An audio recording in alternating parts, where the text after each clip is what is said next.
I pushed open the kitchen door, and the sound hit first, not a scream, just milk ticking off the edge of the island like a clock I hadn't noticed until it was too late. My little girl Lily on her knees in a white puddle, arms around her baby brother, and Brooke standing over them in a red dress with a glass pitcher tilted like it was a lesson, not an accident. I said one word: "Stop." And it felt like the whole house held its breath. Lily's hair was stuck to her cheeks. Micah was reaching for a bottle that wasn't there, and Brooke didn't even flinch when I said it. She just sighed like I'd arrived early to a party I hadn't paid for, and said Ethan or he took the milk from my skin care she didn't ask. "I'm teaching boundaries." Lily whispered, "I'm sorry, Daddy, he was hungry." And that should have been everything, right?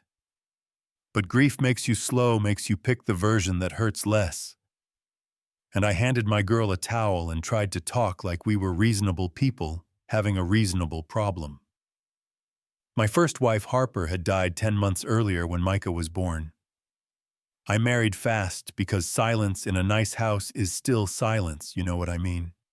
And upstairs on my desk, there's a video she recorded from bed hair, in a lopsided bun, smile that never apologized for being tired. If I'm not here, don't let the light go out of Lily's eyes. She tells you the truth with them. And please don't blame the boy for coming when he did. I watched that video after the milk watched it in the blue glow, while the dishwasher hummed, and when I looked out the back stair window, I saw Lily on the concrete steps in the drizzle grocery bag in her lap, breaking a stale roll into pieces for Micah, shushing him with a rhythm I didn't teach her, pretending to be a mom, and the pretending wasn't pretending anymore. Inside, I gave her warm water, asked if she wanted to tell me anything. She shook her head like yes, would cost food.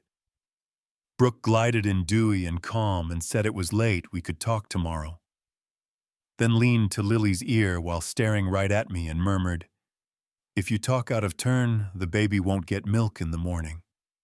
And that line stuck in my ribs like a hook. The next day, Ms. Rivera, Lily's homeroom teacher, spotted a small bruise when the cardigan sleeve slid back. She didn't press, she just set a milk carton and a roll in front of my kid and said, "This is yours. I'll make sure there's extra if you need to take some home." And later in Lily's desk, I found a blue notebook with taped corners and shaky writing that steadied as it went. "Today, Micah cried because he was hungry. She made me kneel for asking more. If I speak, Micah won't eat." I read that sentence 5 times, said it out loud to the empty room, like the only way to believe a thing is to let it hang in the air and see if it floats. The turn began small. A phone call to Imran, the security guy I know from the Marina button cameras in the kitchen and living room before breakfast. Then speed, because once you decide to see the world, stops whispering. The footage was plain as day, no thunder, just the thud of a spoon, a flinch you can't unsee, a bottle set precisely out of reach, a text to a friend about spa plans with the grocery cash I'd left for the kids. And I called Mark, the lawyer who handled my LLC, and he watched 2 minutes and said, "We freeze what she can touch, and we keep recording, do not tip your hand." Detective Carla Ruiz answered on the first ring. "Keep the cameras rolling. I'll line up the DA if there's money crossing lines. We'll bring in a forensic accountant." And that's when the wind changes, when a private shame becomes a case file, when procedure shows up like a spine you can borrow until yours grows back. Friday night, Brooke set the table like a magazine, salmon greens, a neat stack of papers, and a man in a dark suit named Gavin, who said transfer and consolidate and reversible. He slid me a gold pen, and Brooke leaned in low and warm. "Sign and everything gets easier. I'm tired of doing this alone."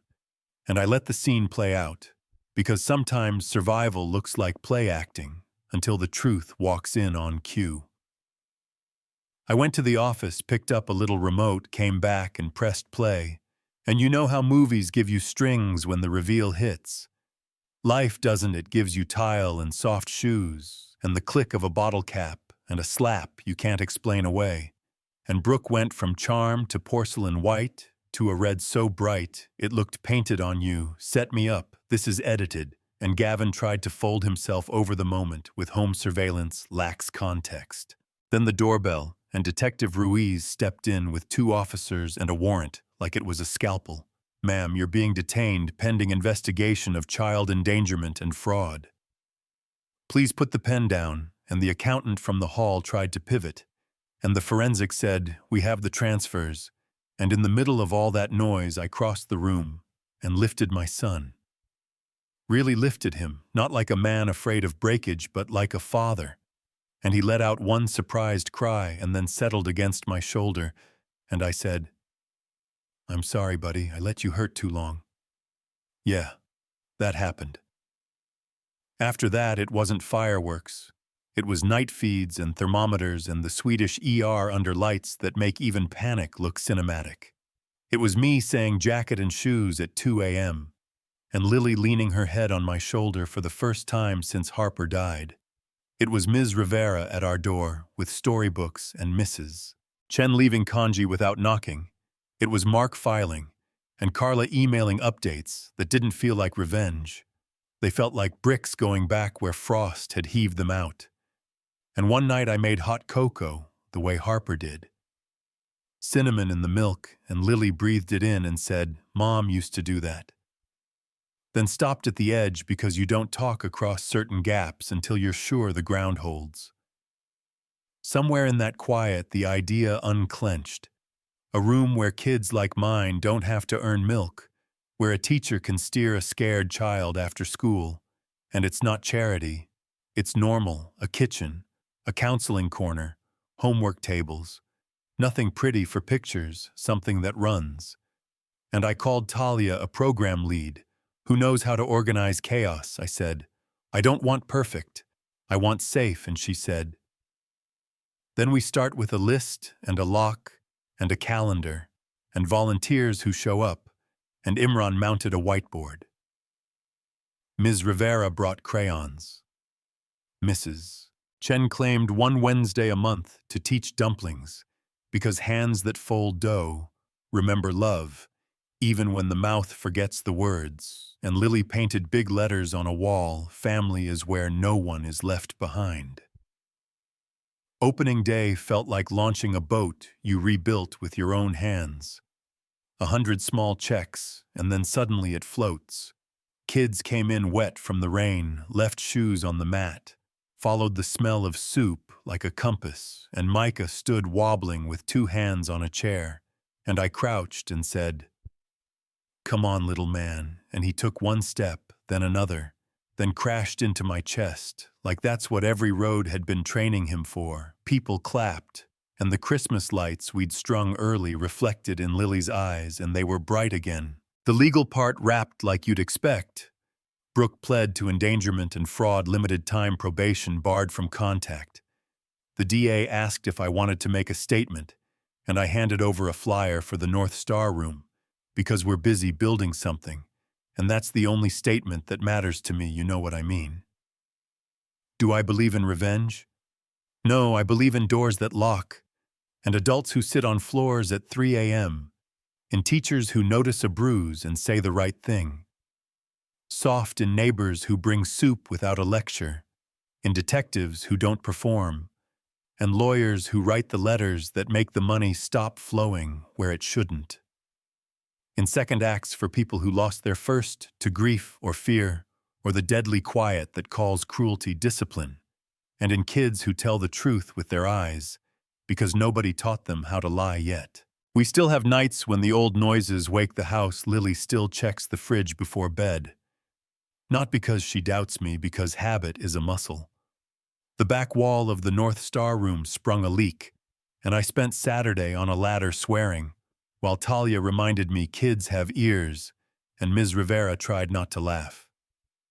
We fixed it. We keep fixing it. Maybe that's all the win you get in real life.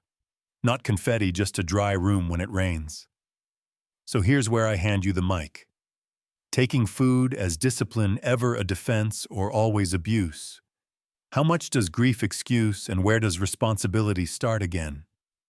If you were Ms. Rivera, do you call it in or keep quietly feeding until you have proof?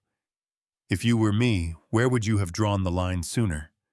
Drop your take below, share what justice looks like without turning into revenge, or tell us about a time you saw a child send a signal for help and what you did with it. If this spoke to you, like the video, subscribe, share it with one person who needs to believe light can come back after it's gone dim. I'll be in the comments, I'll listen, and to the kid who thinks nobody sees, we see you.